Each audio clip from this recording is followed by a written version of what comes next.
Okay guys, here's a quick little video on what a broken connecting rod looks like when an engine throws a rod on a Briggs and Stratton engine. The connecting rod you're about to see is out of my Briggs and Stratton 14.5 horse overhead valve, model 28. I didn't show a teardown of it when it first threw a rod, but I just showed you the reassembly of it. You can see it says 28 overhead valve. Now I'll zoom out and you can see the rest of the parts here. This is all I have. I must have threw the rest of it away. You can see,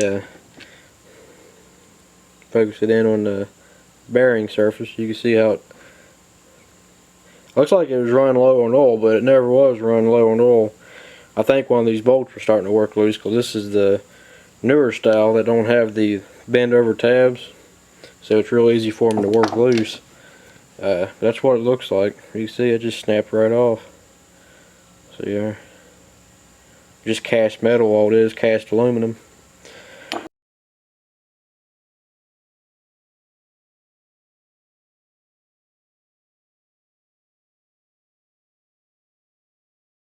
Now I'll show you parts out of the other one, out of another engine that threw a rod probably about 10 years ago or so. And I saved all the parts because it's unusual what happened. It almost happened on this 14.5. This is the camshaft out of it, and it bent it. But usually what happens is breaks in half like this. The rod hit the camshaft and just broke it right off. And this is cast iron that these are made out of.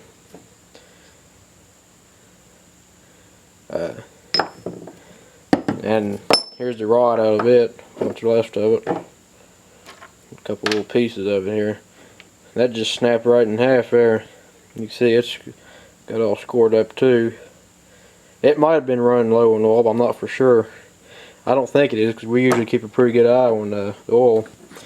And it even broke the oil slinger. You can see there it broke some of the fins off of it and the governor weight.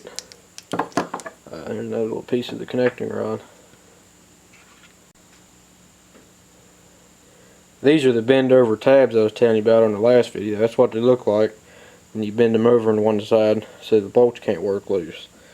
On my other one here, the 14.5, they weren't like that. They just relied on the tension of the tightness of the bolt. This is better, really. My guess is this engine was running low on oil at one point in its life, and after we got it, we just worked it too hard and it seized up. Now the crankshaft out of this engine, this engine here, is what I put in the 14.5. The crankshaft was still good. And I'll throw this in here too. It's a broken muffler.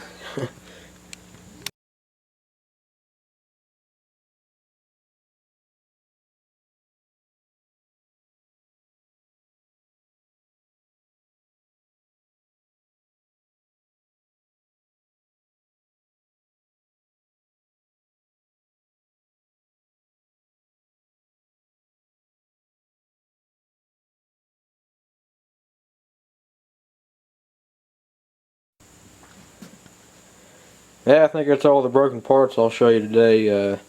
This might be a boring video to some of you. I just thought you all might like to see that.